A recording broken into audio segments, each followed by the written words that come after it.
انشاءاللہ تعالی میں یہ بات رب پہ بھروسہ کرتے ہوئے کرتا ہوں، یقین کامل سے کہتا ہوں کہ انشاءاللہ العزیز وہ وقت آئے گا، ضرور آئے گا، انشاءاللہ ضرور آئے گا کہ دنیا کے افق پر اسلام کا پرچم لہرائے گا اور ہم قرطبہ مسجد میں جا کر نمازیں پڑھیں گے، ہم بابری مسجد میں بھی جائیں گے اور مسجد اقصی اور بیت المقدس کو بھی اسرائیل سے آزاد کروائیں گے۔ اس لیے یہ کہتا ہوں کہ ہری ہے شاخ تمنا ابھی جلی تو نہیں، دبی ہے آگ جگر کی مگر بجھی تو نہیں، جفا کی تیغ سے گردن وفا شیاروں کی کٹی ہے برسرے میدان مگر جھکی تو نہیں۔ عروج مسلم زوال مسلم کے حالات سارے بتا رہے ہیں، عروج مسلم زوال مسلم کے حالات سارے بتا رہے ہیں، یہ عشق و غم سے بھری ہوئی داستاں اپنی سنا رہے ہیں، ایمان، اخوت، جہاد و تبلیغ عروج مسلم کے اسباب یہ ہیں، زوال مسلم کا کیا سبب ہے اعمال ہمارے بتا رہے ہیں۔ میں جس عنوان پر لب کشائی کرنے کا ارادہ رکھتا ہوں وہ عنوان معنون ہے اسلام کی دو مظلوم ترین تاریخی مسجدیں۔ میں اپنی بات کا آغاز یہاں سے کرتا ہوں۔ اس وقت دنیا میں ایک ملک پایا جاتا ہے جسے اسپین کہتے ہیں، یہ وہی اسپین ہے جو کسی دور میں ہسپانیہ ہوا کرتا تھا، اور اسی ہسپانیہ میں ایک مسلم سلطنت واقع تھی جسے اندلس کہا جاتا ہے۔ اندلس اپنی ایک الگ تاریخ رکھتا ہے۔ اندلس کی تاریخ میں ایک وقت ایسا بھی گزرا ہے کہ جب اذانوں کی آواز فضاؤں میں گونجتی تھی اور علم کے نور سے پوری دنیا منور تھی۔ اسی اندلس میں سن 785 عیسوی میں خلیفہ عبد الرحمن اول نے ایک عظیم الشان مسجد کی تعمیر کا آغاز کیا۔ یہ مسجد صرف اینٹوں اور ستونوں کی عمارت نہیں تھی، بلکہ یہ مسجد مسلمانوں کے علم، عروج اور شان کی پہچان تھی۔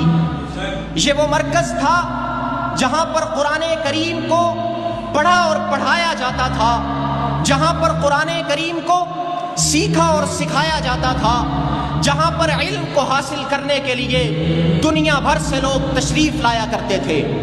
کئی صدیوں تک یہ مسجد اسلامی عظمت کی علامت رہی، مگر تاریخ بدل گئی۔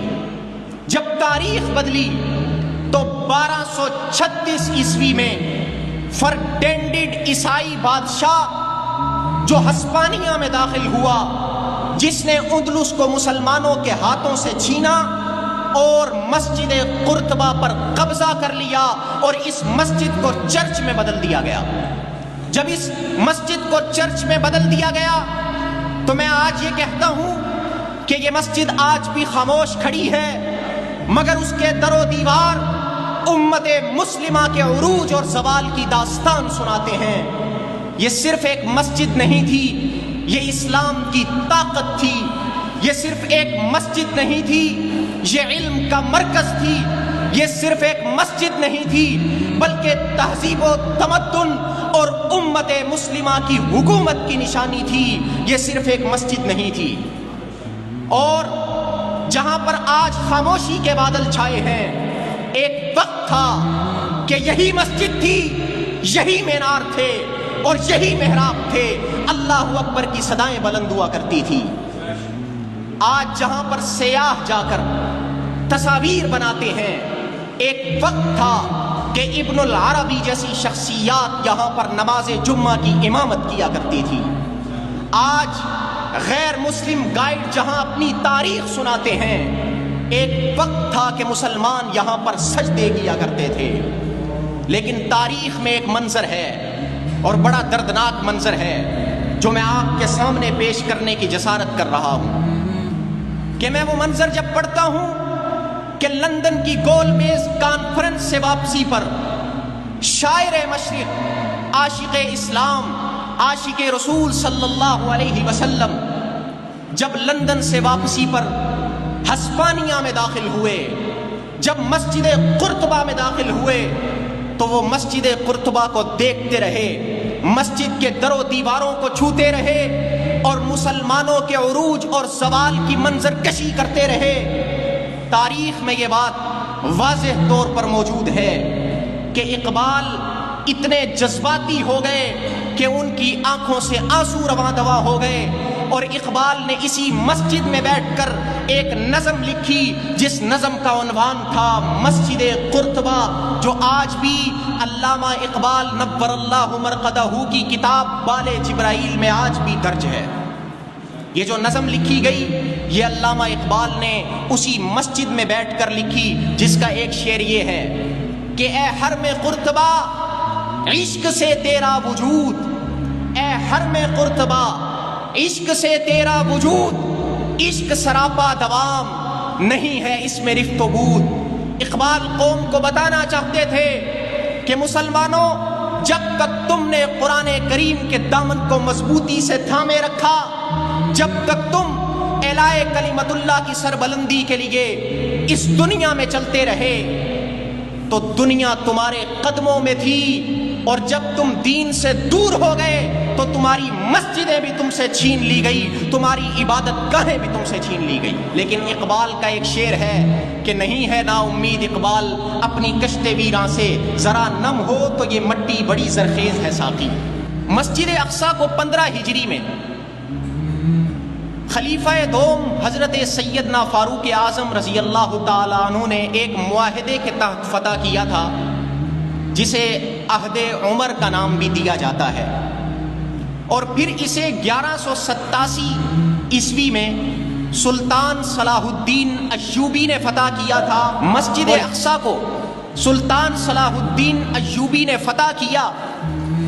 ایک مرتبہ ایوبی کو ایک یہودی کمانڈر نے گرفتار کیا تو یہودی کمانڈر ایوبی سے کہنے لگا کہ ایوبی، ہم ایسا ماحول قائم کر دیں گے، ہم تمہاری ماؤں کو اتنا بانج کر دیں گے کہ وہ دوبارہ پھر کوئی ایوبی پیدا نہیں کر سکیں گی۔